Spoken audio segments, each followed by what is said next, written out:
Kumakain lang siya ng tirang pagkain sa kanilang restaurants. Before we Kanyang start, ama ay let us naging introduce pinakamayamang tao. ourselves. Mabuhay, my name is Cassandra Nicole Lacson.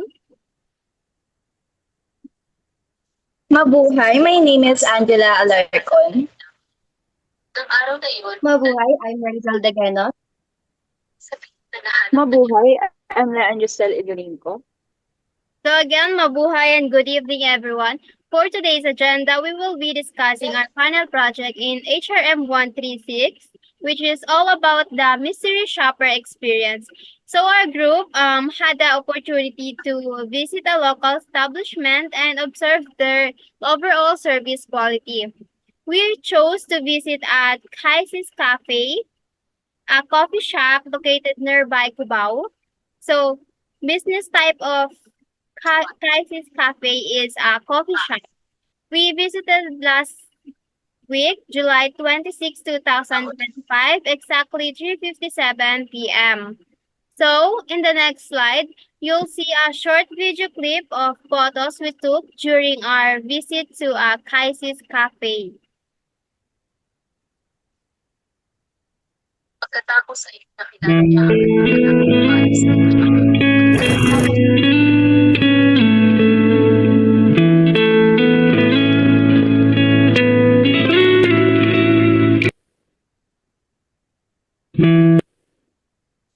bago ang ekspresyon ng mukha ng anak. Akala ng ama ay namuhian siya ng kanyang anak. Ngunit kinabukasan ng umaga, Okay, so dinala let's move on to our service summary where we will briefly share what happened during our visit. So, in our service summary, we have as we siya na ang bahala sa lahat. Agad na sumang-ayon ng ama. Pagkatapos, pumunta ang dalawa sa supervisor. Nakita ito ng ama at tinanong ang anak kung bakit kailangan pang magbayad para magtrabaho dito. Ganito ang anak. Hindi ko ba As we entered the cafe, we were warmly welcomed by the staff who were very accommodating and made us feel at home right away. The ambience was cozy, clean, charming, with an aesthetic interior that makes it perfect spot for relaxing and taking Instagram-worthy photos. The staff were polite, attentive, and professional. We asked about their best sellers and they confidently gave the recommendation, which helped us to choose our orders. And I had a non-coffee based drink and waffle with a biscuit. While the waffle was a bit too sweet for my taste, the portion was generous and worth the price and perfect with for student on a budget. Although the cafe space is quite small, it is well organized and inviting. The serving time was a bit slow, but the quality of the food made it worth of the wait. Overall, we had a calm, pleasant, and satisfying experience, and I would definitely recommend Kai Sis Cafe for in yummy. It's yummy food and affordable pricing and relaxing vibe. Thank you. Sinabi ko na hindi kita kilala. And in our next slide, we have a 5 service strength of serve. The first one is staff greeted us promptly with a smile. The staff welcomed us right away with a warm smile and making us feel comfortable and value as soon as we arrive. The next one is they were polite and professional. The staff treated us with respect and handled everything in a calm manner. The third one is they gave clear answer and recommendations. When we asked them kung ano ba yung masasuggest nila na product, nagsasuggest naman sila, which is yung masasarap na product na sinasuggest nila, yung best seller nila. And then the fourth one is they gave clear The next one is the cafe was clean and organized. The place was tidy with everything in order, which made it comfortable to stay in. And then the last one is food and drink quality was excellent. The meal and beverage were delicious and well prepared and satisfying. Thank you. Moscow, may sakit ang kailangan namin ng maraming pera. Followed Pero by ang our recommendations for improvement at Kaitis Cafe. So number one is expand the space. Why? Because the cafe has a beautiful aesthetic, but the area is quite small. So expanding the space would make it comfortable and especially during busy hours. Para mas marami din yung maging customers nila kapag na-expand na nila yung cafe, mas marami yung papasok sa kanila because malaki na yung ano nila, store. And number two is offer sugar level options. So it will be better if customers were asked about their preferred sugar level. So alam naman natin na magkakaiba tayo ng preference sa pagkain natin kung anong gusto nating lasa. Like for me, yung na-order ko last time is medyo matamis siya. So para sa akin is hindi siya masyadong pasok sa sa food na gusto ko. Kasi nga hindi sila nag-offer kung kung anong level ng sugar yung ilalagay sa drinks mo. Ganon. And next one is Introduce loyalty or rewards program. Like for me lang din, it is important kung mag-offer sila ng loyalty card or rewards program para dun sa mga loyalty customer nila. And then the next one is provide free Wi-Fi and charging station. They also consider offering Wi-Fi and charging station, lalo na sa mga student or mga nagwo-work na mas pinipili na mag-work sa mga cafe area. Kasi we all know naman na pagdating sa mga cafe is mas yung customer nila dyan is mga student na naghahanap ng tambayan para may pag-stayan sila pag nag-aaral sila. Then the next one is create a feedback wall or customer future board. And ayun, it will be much better if they have a feedback wall or customer future board para masusulat din ng mga customer kung ano ba yung na-recommend pa nila dun sa restaurant. And also, makakapaglagay din sila ng mga happy moments or notes or picture kasama yung tropa nila or their loved ones. And then yun, pwede na lang balik-balikan as a memory. Yan lang. Thank you. Paano niyo nalaman ang tungkol sa exam? Paano ko malalaman?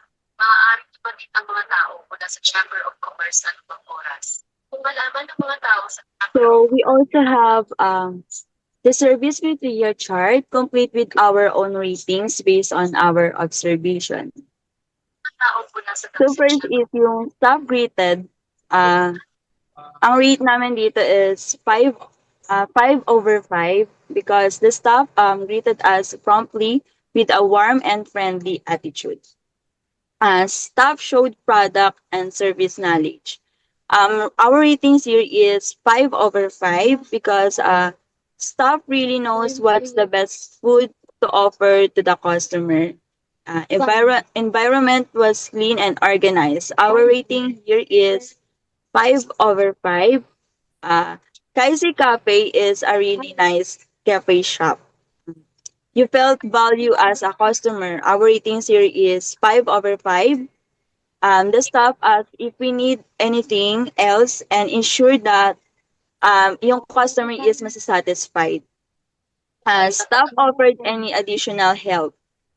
Our ratings here is 5 over 5. As we enter the cafe, the staff treated you nicely. Also, they care about your concerns. And the next one is speed of service. Our ratings here is 4 over 5. The overall experience exceeded our expectation with quality service. Next is service met or exceed expectations. Our ratings here is 5/5. The service was a bit slow, but still manageable. Ambience, our ratings here is 5/5. The cafe has a relaxing vibe and very aesthetic place to bond with your family, friends, or partner. Food and beverage, our ratings here is 4/5. Overall, the food and drinks is good and worthy to buy, but they are too sweet. But they are too sweet. Wala ka palang gamit. So our final rating is 5/5. Sweet ba ang buhay ng ganyan kalaki? Kaya mo, gawin. Kaya, umalis ka na. Pa, hindi magdadala ng proteksyon. Scout 1, huwag kang magpakatapang. Huwag mo na po akong payuhan pa. Hirap na nga kaming makakuha ng sweldo. Kailangan ko pong sulitin ang pagkakataon. Umaasa So pa the po kami sa question is, would you return as real customer? Why or why not? So for me, yes, because even though it's not perfect for some reason, there has something special that can make me return as a real customer. Second one, the number one reason is their food. Serving is big and very affordable. The second one is the place that can make you relax for a while. Like if you eat there, you can feel that you don't have any burden or problem in your life because the place is cozy and can help your mind relax. Parang imagine mo na pumasok ka sa isang lugar na maganda yung ambience kasi parang basta maganda yung ambience and then sa isip mo, nakakalimutan mo lahat kasi nga parang you enjoy the food and na-enjoy mo din sa loob ng store. Yun lang. yan mga tama na. And for my Renko is, yes, I will definitely return as a real customer because their food is not only delicious, but also very affordable. So, syempre, for me rin, na student na kapos, I mean, naghahanap ng budget-friendly pero masarap na makakainan. Yes, babalik-balikan ko siya kasi yun, masarap talaga doon sa napuntahan namin sa KC Cafe. And then the staff are also friendly and accommodating, which makes the overall dining experience even better. It's a great place to enjoy a good meal without spending too much. How about Rian and Kulot? Rizel? How about For me, yes, kasi kagaya nga ng sabi ni Jella, it's very affordable. Balik-balikan doon. Actually, nung pumunta kami doon, May ipuga ka rin pala. Halika dito. Kita.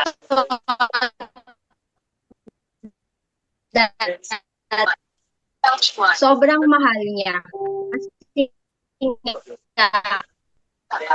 Malapit na. Secretary. pagpasok ko pa lang doon, like, sobrang namin na-afford yung mga food kasi yun nga, Instagrammable. Alam mo ba hindi ko alam? Yung Master Gown.